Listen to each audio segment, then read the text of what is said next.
Just undo that knot. When I was a teenager, I spent my summers visiting my mom on one side of the country, and every other year her mom, my Grammy, on the other side of the country. Grammy usually had some project that needed doing, like cleaning gutters, fixing a fence, things like that. This story is from when she wanted some trees chopped down. Volunteer trees. The kind that grow tall and fast, but not thick. Easily handled with a hacksaw and/or hatchet if one knows what they are doing. As will become apparent, I was not qualified for that description.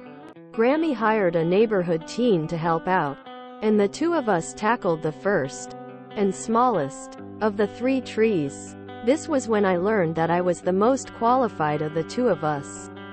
So I was in charge of planning. Shockingly, the first tree went smoothly, and we learned how well we worked together. Second tree, no problems. We're feeling like we have a handle on things. We get to the third tree, and just like we did before, we tied a rope towards the top of the tree, tied it off to an old stump to guide the tree, or prevent an accident, and got to work chopping into the trunk of the tree. We realized we had a problem when the rope went tight. Backing off to assess the situation, we were a little baffled how the tree started falling the way it did, but accepted that, if not for the rope, we would have dropped this tree onto the nearby fence and Grammy's truck just beyond it. As we were discussing how to get the tree to fall the direction we wanted, Grammy came out to see what the hold-up was. We get as far as pointing out the rope when she utters the line, "Oh, I see the problem. You used the wrong type of knot.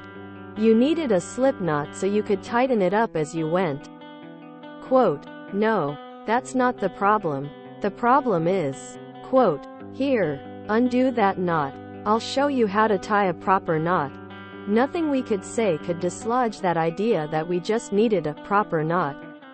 So, confirming that what happened next was directly Grammy's fault, we undid the knot. The knot that was holding up a whole tree. Grammy was halfway into the first step of whatever knot she wanted us to tie before she realized why we weren't listening to her. All 3 of us watched this tree fall, nice and slow, onto the fence. With a mighty crack, the trunk separated from the stump, and the tree continued tipping directly onto the roof of Grammy's truck. Silence. Then, finally realizing what we had tried to tell her, Grammy lets out a hearty laugh. "Okay, I was wrong. Now finish the job and get the tree off my car." At least she was a good sport about it. Good for Grammy. It takes a big person to admit they were wrong, and I love that she had a sense of humor about it. Not often encountered in this group. One could say Grammy was stumped. Ah, bless Grammy, rolling on the floor laughing. Excellent ending. What a great grandma. A narcissist would have blamed you too for the mishap. Maybe branch, "Hey, this one out to our Tifu?" Good sport on her behest. Grammy is cool. Lol, she accepted defeat pretty gracefully. What a wonderful grandmother. Whenever I cut down such trees, I'd cut them in smaller sections. Like I'd take off the branches and cut the trunk into 1-meter sections usually. Then once down, I'd cut to 25 centimeters and stack in my woodshed to season. Great story. This really warmed my heart today.